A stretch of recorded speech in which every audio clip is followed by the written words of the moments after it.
তোমরা এখন সার্ভ করে খাবো, তাই না? কত সুন্দর ঝরঝরে দেখুন। তুমি চিকেন খাবা? চিকেন খাবা?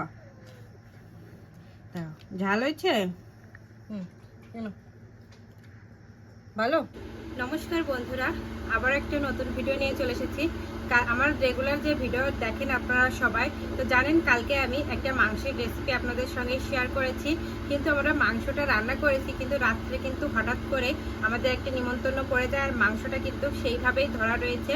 তো সেজন্য ভাবছি ওই মাংস দিয়ে যে মাংসটা রান্না করা রয়েছে, তা ওই মাংস দিয়ে একটা ভুনা খিচুড়ির রেসিপি হয়ে যায়। কারণ মাংসটা অলরেডি রান্না করাই রয়েছে, আর ভুনা খিচুড়ি করতে কিন্তু একদম ঝামেলা নেই। দুপুরে কিন্তু এরকম ভুনা খিচুড়ি খেতে খুবই ভালো লাগে। তো আজকে আমি সেই বেঁচে যাওয়া মাংস দিয়েই আজকে হচ্ছে ভুনা খিচুড়ি রান্না করব। আজকের ভিডিওটা কিন্তু খুবই ভালো হতে চলেছে, শেষ পর্যন্ত দেখার অনুরোধ রইল। তো চলুন তাহলে বেশি কথা না বলে রান্নাটা শুরু করা যায়। প্রথমে চুলোর ওপর কড়াইটা বসিয়ে এবার চুলোটা ধরিয়ে নেব।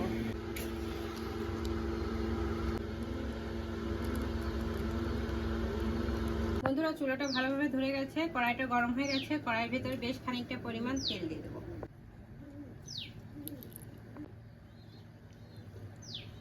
বন্ধুরা, তেলটা গরম হয়ে গেছে, এবার ওই তেলের ভেতর 3টে শুকনো লঙ্কা আর কিছুটা পরিমাণ জিরা ফোড়নে দিয়ে দেবো। এবার কিছুটা পরিমাণ পেঁয়াজ কুচিটা খুব ভালো করে ভেজে নেব। এটা দেখুন বন্ধুরা, পেঁয়াজটা এদিকে ভাজা হয়ে গেছে। একই সঙ্গে আলুটাও দিয়ে দেবো। আগে থেকে কেটে রেখেছিলাম এরকম একটু বড় বড় সাইজের ডুমো আলু। আপনারা চাইলে যে কোনোভাবে যেরকমভাবে কেটে নিতে পারেন, একরকম কাটলেই হচ্ছে। কিছুটা পরিমাণ কাঁচা লঙ্কা চেরা ঝালের জন্য। এখানে কিন্তু অলরেডি মাংসের ভেতর শুকনো লাল লঙ্কার গুঁড়ো রয়েছে, সেজন্য আর কিছু মশলা অতিরিক্ত ইউজ করবো না। এই যে দেখুন বন্ধুরা, পেঁয়াজটা আলুর সঙ্গে আমি ভালো করে ভেজে নিয়েছি। পেঁয়াজটা একদম লাল লাল হয়ে গেছে। এরকম পর্যায়ে ডালটা দিয়ে দেবো, কারণ ডালটা সেদ্ধ হতে কিন্তু একটু টাইম লাগবে। আমি এখানে তুরের ডাল ইউজ করছি। ডালটা দিয়ে দিচ্ছি।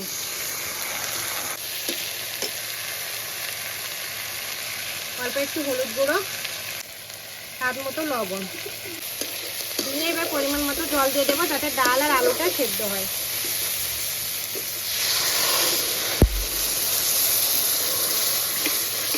বেশি নয়, অল্প একটু সেদ্ধ করলেই হয়ে যাবে। ঢাকা দিয়ে সেদ্ধ করে নেব, যাতে তাড়াতাড়ি সেদ্ধ হয়। এই দেখুন বন্ধুরা, ডালটা সেদ্ধ হয়ে গেছে।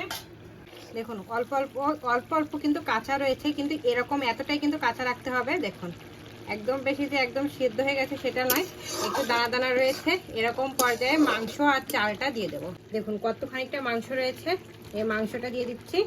আগে থেকে ভিজিয়ে রাখা বিরিয়ানির চাল, এটা আমি বিরিয়ানির চাল দিয়ে করছি। আপনারা চাইলে কিন্তু নর্মাল যে চাল থাকে বাড়িতে সেটা দিয়েও করতে পারেন।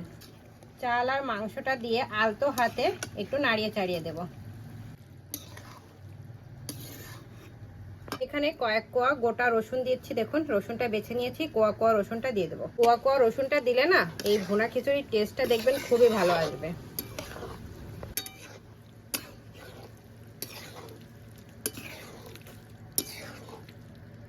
যে পাত্রে মাংসটা রেখেছিলাম সেই পাত্র ধোয়া জল দিয়ে দিচ্ছি।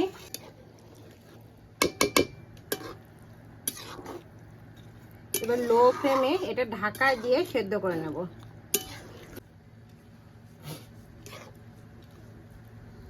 একটা বড় একটা পাত্র নিয়ে এসেছি, এই পাত্রটা দিয়ে এরকম ঢাকা দিয়ে রান্না করে নেব। বন্ধুরা, লো ফ্লেমে অনেকক্ষণ ধরে রান্না করছি, প্রায় 10 থেকে 15 মিনিটের মতন হয়ে গেছে। এখন একটু ঢাকনাটা খুলে দেখি।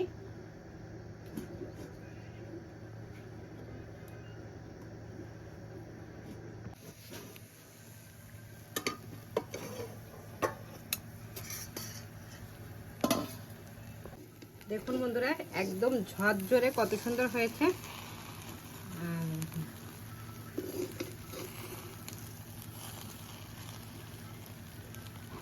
এখন এটা নামিয়ে নেব। তো উপর থেকে অল্প একটু গরম মশলার গুঁড়ি,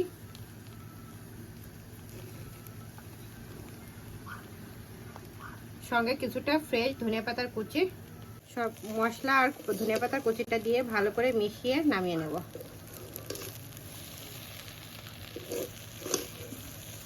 এবার বন্ধুরা নামিয়ে নেব।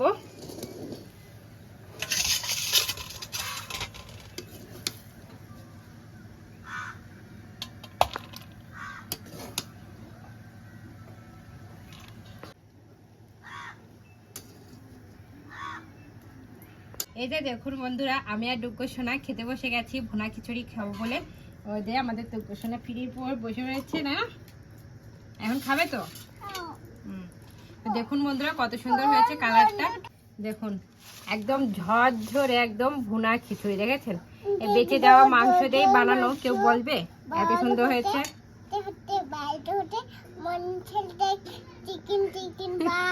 চিকেন চিকেন ভাত,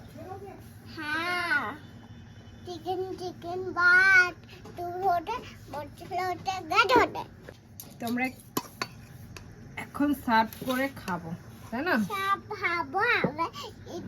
কত সুন্দর ঝরঝরে দেখুন।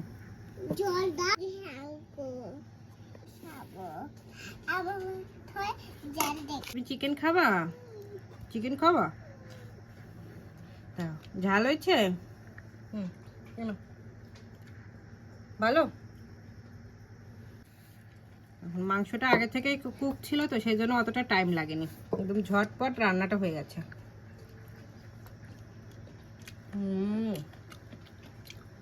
কালকে মাংসটা খুবই টেস্ট হয়েছিল, আর এই যে ভুনা খিচুড়ি করেছি না, খিচুড়ির টেস্টটা অন্যরকম লাগছে।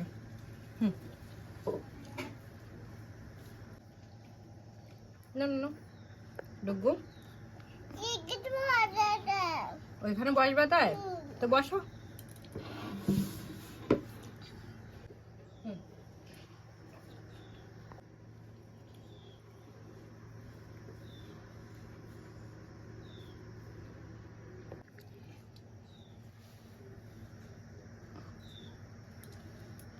কেমন আছে মাম্মা? ভালো আছে?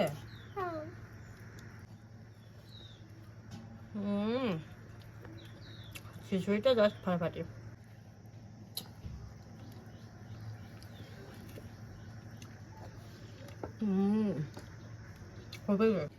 বন্ধুরা, আজকের ভুনা খিচুড়িটা কিন্তু জাস্ট ফাটাফাটি হয়েছে।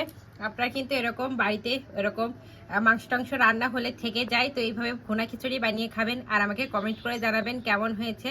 তাহলে আজকে এই পর্যন্তই। আমার এই রেসিপিটা যদি আপনাদের ভালো লাগে তাহলে অবশ্যই লাইক কমেন্ট শেয়ার করবেন। আমার চ্যানেলে যদি আপনারা নতুন হয়ে থাকেন তাহলে সাবস্ক্রাইবও করে দেবেন, আর হ্যাঁ অবশ্যই পাশে থাকা বেল আইকনও প্রেস করবেন, তাহলে এরকম নিত্য নতুন ভিডিও সর্বপ্রথম আপনার কাছে যাবে। আর বাড়িতে একবার হলো এইভাবে ভুনা খিচুড়ি বানিয়ে খাবেন আর আমাকে কমেন্ট করে জানাবেন কেমন হয়েছে। তাহলে আজকে এই পর্যন্তই, নমস্কার।